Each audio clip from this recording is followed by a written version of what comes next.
Okay, hello, magandang araw. Narito naman tayo sa ating panibago na namang talakayan sa umagang ito. Okay? So, ang ating asignatura ay patungkol sa ating pag-aaral hinggil sa pagsulat sa Pilipino sa piling larangan. So, sa umagang ito, ako ang inyong guro na si Ginoong Romy J. Pumo na mag-guide sa inyo sa ating leksyon. Okay? Okay. Okay, so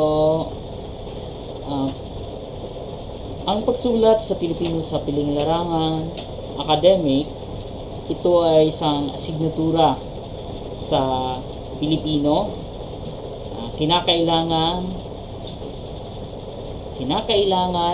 na makuha ng isang mag-aaral sa senior high school. So, sa baitang 12. Okay? So, ito. So, isa rin ito sa essential learning or competencies ng senior high school spiral curriculum.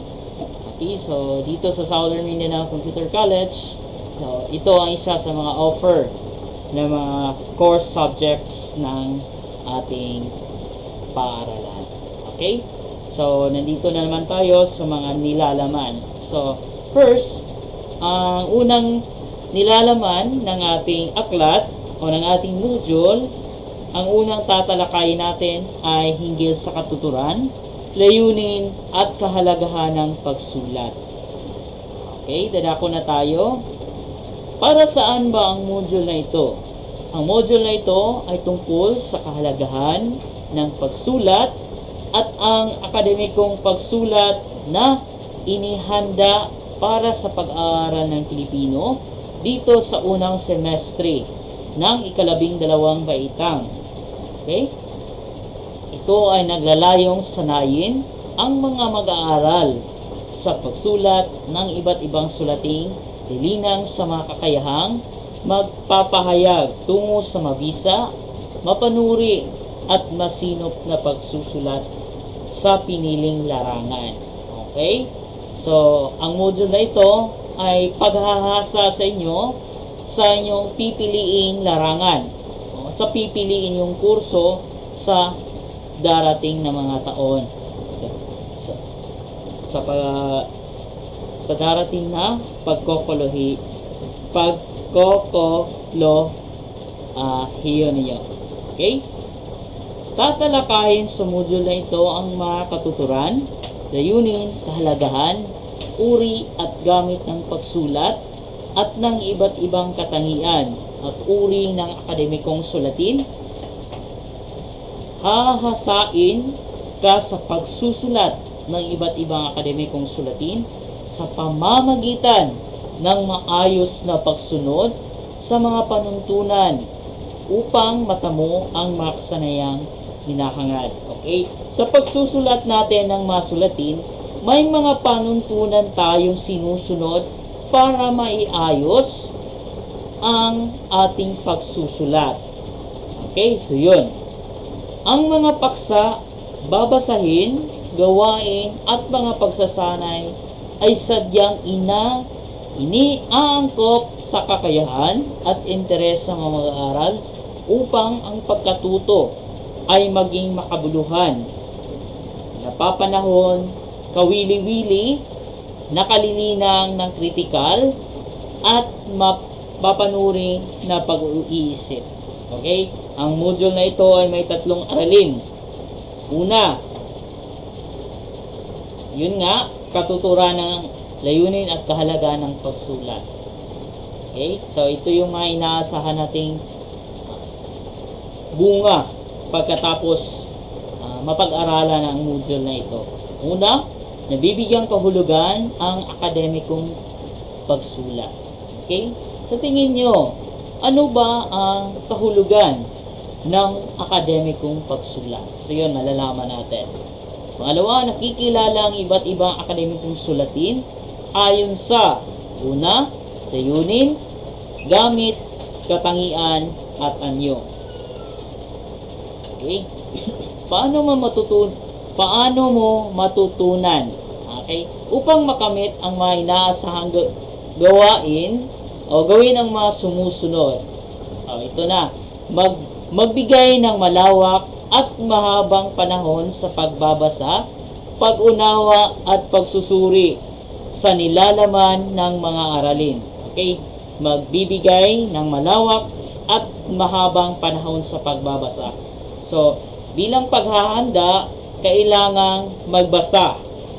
Marunong tayong umunawa kung ano yung ating binabasa. Kung sa gayon, masuri natin kung anong uri ng aralin ang ating tinatalakay. Pangalawa, pag-aaral sa mga aralin ng may pagsisikap at katalinuhan. So, kailangan maging masinop tayo sa ating pag-aaral. Pangatlo,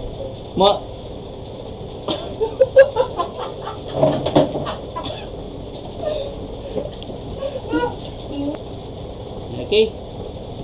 Pangatlo, manaliksik sa iba pang sanggunian, sa aklatan at websites ukol sa aralin upang maragdagan ang kaalaman.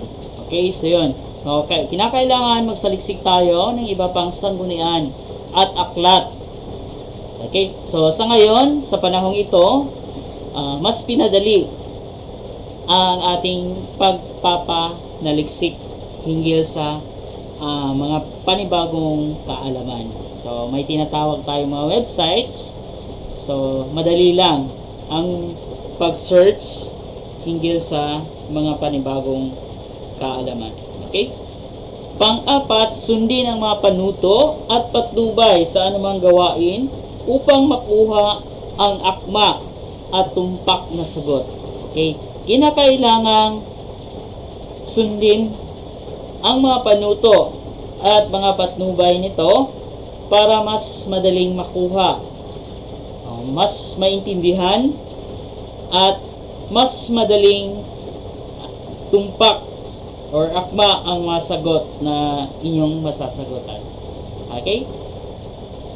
Panglima, sagutin ang lahat ng mga gawain o pagsasanay, pagtataya at pagsusulit. So, kinakailangan masagutan lahat ng mga pagsasanay, pagtataya at pagsusulit na inihanda sa module na ito. Okay? Panghuli, isulat ang iyong sagot sa hiwalay na sagutang papel. Okay?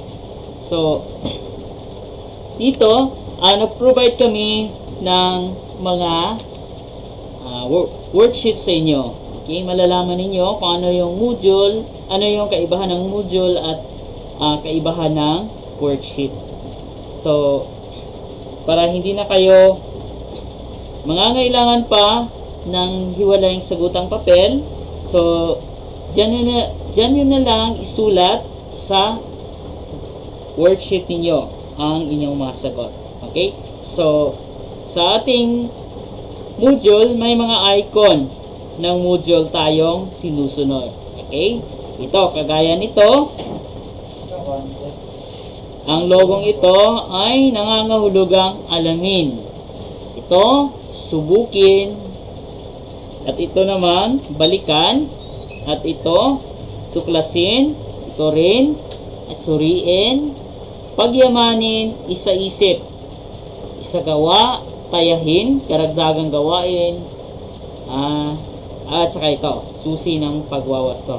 Okay, ang susi ng pagwawasto, hindi ko na isinali dito dahil ang teacher lamang o ang guro lamang ang may kopya. Okay? So, ito na yung ano ang nalalaman mo. So, dito, sasagutin mo ito bilang paghahanda. So, sa English, ito ay tinatawag na post-test. Okay? May mga 10 okay? 15 katanungan. Hindi pala 10. May 15 katanungan na inyong sasagutan. Okay? So, sa ngayon, dadako na tayo sa unang module. So, ito na yung hihintay ninyo ang katuturan, layunin at kahalagahan ng pagsulat. Okay?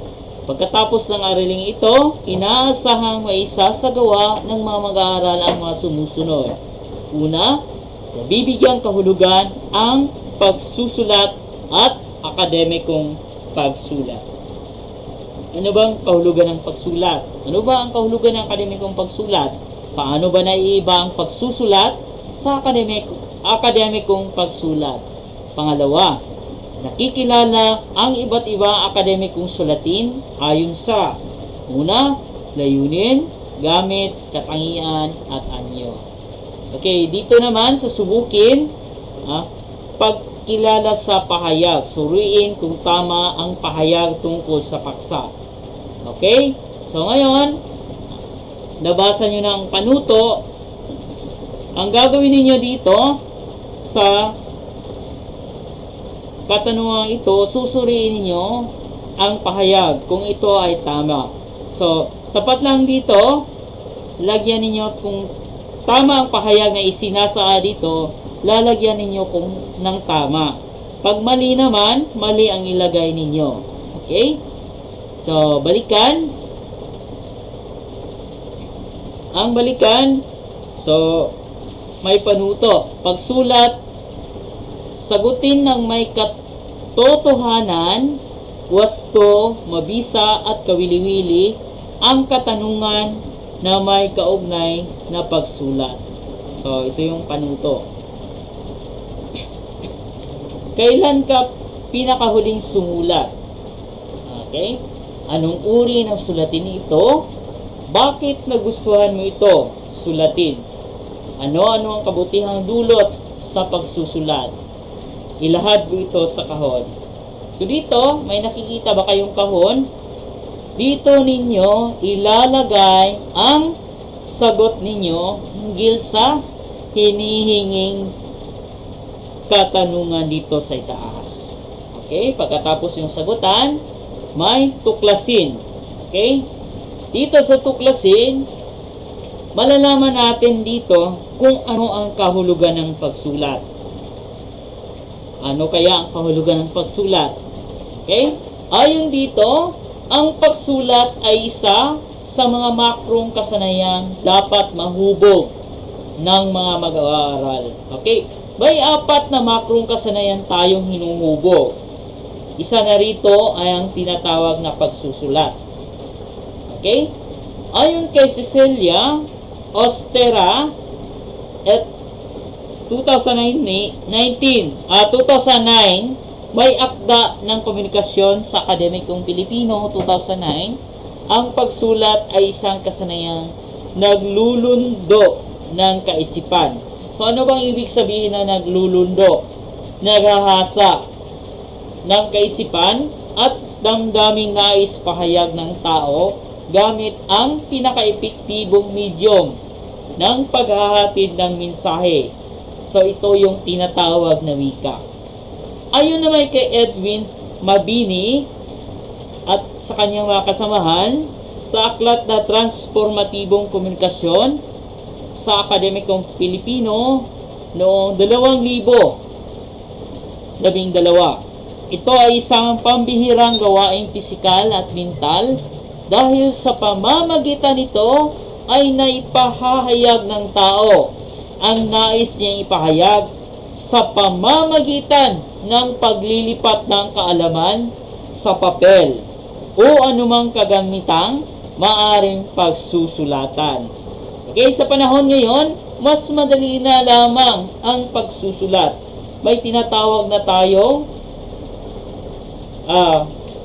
may mga halimbawa, no, ng mga uri ng mga sulatin. So, elektronikong sulatin, kagaya ng Wattpad, e-books, at marami pang iba.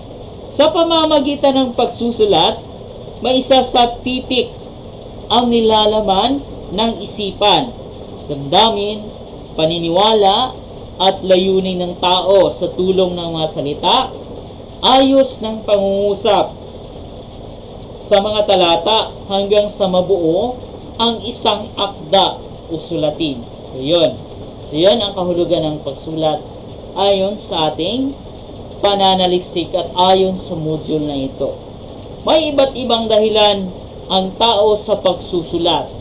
Para sa iba, ito ay nagsisilbing libangan. So, yun. Libangan lamang sa kanila ang pagsusulat. Sapagkat sa pamamagitan nito ay naibabahagi nila sa iba ang kanilang mga ideya at kaisipan sa paraang kawili-wili o kasiyasya para sa kanila.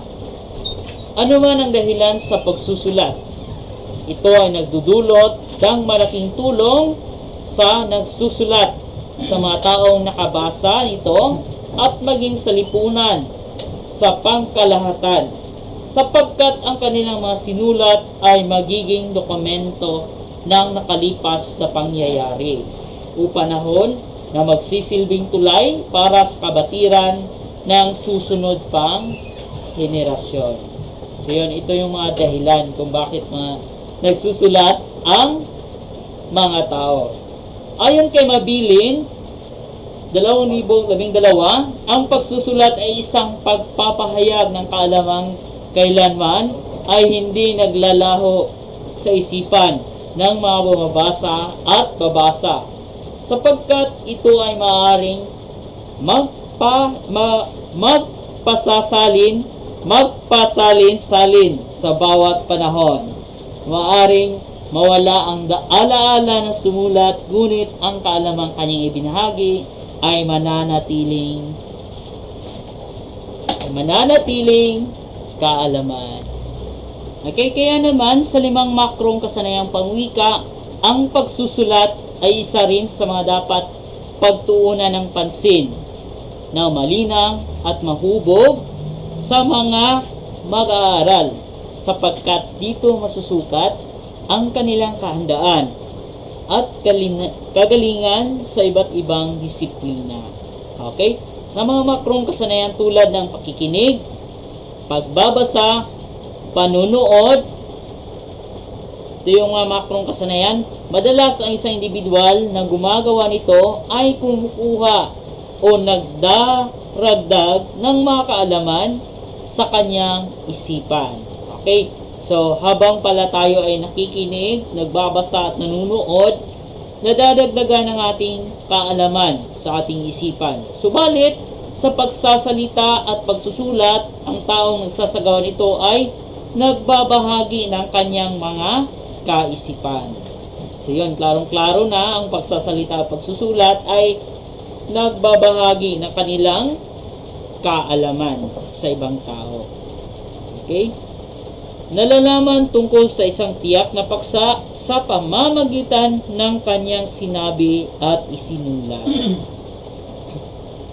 Okay, layunin at kahalagahan ng pagsulat. Ayon kay Royo, na nasulat sa aklat ni Dr. Heriberto Astorga Jr. na pagbasa, pagsulat at pananaliksik, 2001. Malaki ang naitutulong ng pagsulat sa paghubog ng damdamin at isipan ng tao. Sa pamamagitan nito, naipahahayag niya ang kanyang damdamin, mithiin, pangarap, agam-agam, bungang isip, at mga pagdaramdam. Dahil sa pagsulat, nakikilala ng tao ang kanyang sarili, ang kanyang mga kahinaan at kalakasan, ang lawak at tayog ng kanyang isipan at ang mga naaabot ng kanyang kamalayan. Okay, so ang pangunahing layunin ng pagsulat ay ang mapabatid sa mga tao lipunan ang paniniwala, kaalaman at mga karanasan ng taong sumusulat. Kaya naman, napakahalaga na bukod sa mensaheng taglay ng akdang susulatin, kailangan ang katangiang mapanghikayat upang mapaniwala at makuha ang atensyon ng mga mambabasa. Mahalagang isaalang-alang ang layunin ito sapagkat masasayang ang mga isunulat kung hindi ito magdudulot ng kabatiran at pagbabago sa pananaw, pag-iisip at damdamin ng makababasa nito. Okay. Sinaalang-alang dito na kinakailangan ang isinulat ay may katangiang mapanghikayat. Kung sa gayon, ang mambabasa ay mapapabasa talaga at may sa pamuhay niya ang mga nakasaad hinggil sa kanyang nabasa. Ayon naman kay Mabilin sa kanyang aklat na Transformatibong Komunikasyon sa Akademikong Pilipino, 2012, ang layunin sa pagsasagawa ng pagsulat ay maaaring mahati sa dalawang bahagi. Una, ito ay maaaring personal o ekspresibo, kung saan ang layunin ng pagsulat ay nakabatay sa pansariling pananaw, karanasan, naiisip o nadarama ng manunulat. Ang ganitong paraan ng pagsulat ay maaaring magdulot sa bumabasa ng kasiyahan, kalungkutan, pagkatakot o pagkainis, depende sa taong sumusulat. Ang karaniwang halimbawa nito ay ang ginagawa ng mga manunulat na sanaysay. Ito yung mga uri ng pagsulat. Maikling kwento, tula, awit, at iba pang akdang pampanitikan. Pangalawang uri, ito ay maaari nawang maging panlipunan o sosyal, kung saan ang layunin ng pagsulat ay ang makipag-ugnayan sa ibang tao o sa lipunang ginagalawan. Ang ibang tawag sa layuning ito ng pagsulat ay transactional. Diba, gihatag naman ni Sir ang apply. Pangalawa, ito ay maaari namang maging panlipunan o sosyal, kung saan ang layunin ng pagsulat ay makipag-ugnayan sa ibang tao o sa lipunang ginagalawan. Ang ibang tawag sa layunin ito ng pagsusulat ay transactional. Ang mga halimbawa nito ay ang pagsulat ng liham, balita, korespondensya, pananaliksik, sulating panteknikal, tesis, disertasyon, at iba pa. Ginagawa ang mga sulating ito, taglay ang isang tiyak na layunin na ito ay walang iba kundi ang layuning makipag-ugnayan sa tao o sa layunan o sa lipunan. Okay? Ang layunin nito ay makipag-ugnayan sa tao o sa lipunan. Sa kabilang dako, maaari rin namang magkasabay na maisagawa ang layuning personal at panlipunan, partikular sa mga akdang pampanitigang naisulat bunga ng sariling pananaw ng may akda na maaaring magkaroon ng tiyak na kaugnayan sa lipunan, tulad halimbawa ng talumpati at karaniwang binibigkas sa harap ng madla upang maghatid ng mensahe at manghikayat sa mga nakikinig. Sa pangkalahatan, narito ang kahalagahan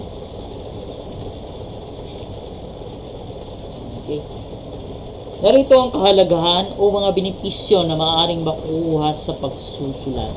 Una, masasanay ang kakayahang mag-organisa ng mga kaisipan at maisulat ito sa pamamagitan ng objektibong paraan. Okay? Masasanay sa pagsusulat, masasanay ang iyong kakayahang mag-organisa. So, mag-organize ng mga kaisipan at ay sulat ito sa pamamagitan ng objetibong paraan. So, ano ba ang kahulugan ng objektibo? Objective sa Ingles. Okay, pangalawa, malilinang ang kasanayan sa pagsusuri ng mga datos na kakailanganin sa isinasagawang investigasyon o pananaliksik. Okay, malilinang ang iyong kaisipan sa pagsusuri. So, nagsusulat kayo, masusuri. O malilinang ang iyong kasanayan sa pagsusuri ng mga datos. Okay, mali ang datos na aking nakalap. May kulang pa sa datos na aking nakalap. So, yun. Pangatlo, mahubog ang kaisipan ng mga mag-aaral sa mapanuring pagbabasa o pagbasa sa pamamagitan ng pagiging objektibo sa paglalatag ng mga kaisipang isusulat batay sa mga nakalap na impormasyon. Okay, so yun ang pangkalahatang benepisyong maaaring makuha sa pagsulat. Okay? Kung natapos na ito, may pang-apat pa pala. Pang-apat, mahihikayat at mapauunlad ang kakayahan sa matalinong paggamit ng aklatan sa paghahanap ng mga materyales at mahalagang datos na kakailanganin sa pagsulat. Okay, mahihikayat kayo at mapaunlad ang inyong kakayahang magiging matalino sa paggamit ng mga aklatan. Okay, panglima, magdudulot ito ng kasiyahan sa pagtuklas sa mga bagong kaalaman. Okay, so magiging curious kayo kung ano ba ang nangyari, ano ba ang kahihinatnan nito. So, magdudulot ng kasiyahan sa panibagong tuklas. Pagkakaroon ng pagkakataong makapag-ambag ng kaalaman sa lipunan. Okay, makapagbigay kayo ng panibagong kaalaman sa lipunang ating ginagalawan. Pang-anim, mahubog ang pagpapahalaga sa paggalang at pagkilala sa mga gawa at akda ng kanilang pag-aaral at akademikong pagsisikap. Pang-pito, malilinang ang kasanayan sa pangangalap ng mga impormasyong mula sa iba't ibang batis ng kaalaman batay sa akademikong sulatin. Okay, malilinang talaga ang inyong kasanayan sa pangangalap ng inyong mga impormasyon mula sa iba't ibang linangan o batis ng kaalaman para sa pagsulat ng akademikong sulatin. Okay? Pagkatapos nito ng ating kunting discussion o talakayan, so ito may gagawin kayong activity or gawain. So pagkatapos nito, isulat ninyo ang inyong pangalan at basahin ang panuto. Okay, babasahin ko ang panuto. Pagsagot sa katanungan. Batay sa nabasa at pag-aralang katuturan, layunin at kahalagahan ng pagsulat, sagutin ang mga katanungan sa tulong ng wastong paggamit ng wika. Okay, sasagutin ninyo yan. May 5 katanungan. Pagkatapos yan, may panibago na namang sasagutan ang pagyamanin. Okay? Ayan. May 10 kayong sasagutan. Pagkatapos yan, isa-isip, paghahambing sa layunin ng pagsulat. Yan, ihahambing niyo ang personal, sosyal na pagkakaiba, pagkakatulad, tapos isagawa. Pagbuo ng slogan. Bumuo ng slogan na nakapagpapahayag ng paraan sa pagiging responsable. Okay, so yun, gagawa kayo ng slogan. Kagaya nito, isang slogan. Think before you click, ng isang kilalang istasyon. Okay, dyan. Ipopost. Pagkatapos ng ginawa niyo slogan, ay ipopost niyo sa social media. Ayan. Tapos, tatayahin. Okay? May panibago na naman tayong gawain. Panuto pagpapatunay sa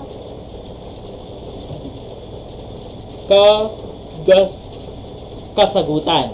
Okay? Sagutin ang tama ng tama o mali ang sumusunod na pahayag tungkol sa pagsulat sa nakalaang linya ay magbigay ng maikling paliwanag kaugnay sa iyong sagot. Okay?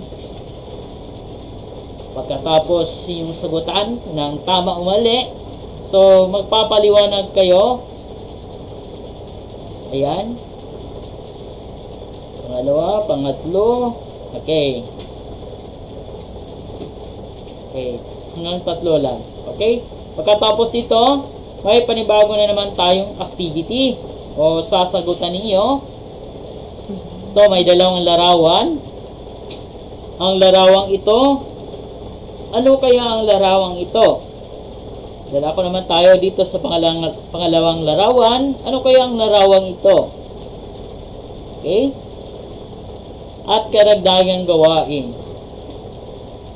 Panuto. Pagtatala,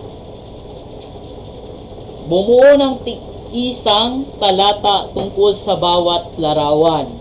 Ang mga pangungusap ay maaaring magtatanong o nagtatanong, nagbibigay opinyon, naglalahad o nagbibigay ng obserbasyon at pagpapahalaga. Bigyan ng pamagat ang larawan. Pagkatapos gumawa ng sariling paglalarawan sa pamamagitan ng pagsulat o pagguhit. Tatasahin ito ang inyong pagkamalikhain at pagkamapanuri. Okay, so batay dito sa unang larawan, ito, magbigay kayo ng mungkahing pamagat. Batay dito sa nakikitang larawang ito. Ano kaya ang nakikita ninyo? Ano kaya ang posibleng maging pamagat batay sa larawang ito? Pagkatapos mabigyan ng mungkahing pamagat, magbibigay kayo ng maikling talata o susulat kayo ng maikling talata. Pagkatapos naman ito, dito naman tayo sa pangalawa o sa letter B. Okay, nakikita ninyo, ano kaya ang napapansin ninyo batay sa larawang ito? Tapos, lalagyan ninyo ng pungkahing pamagat at bibigyan ninyo o magsusulat kayo ng maikling talata hinggil sa larawang ipinakita. Okay, at yun lang at maraming salamat.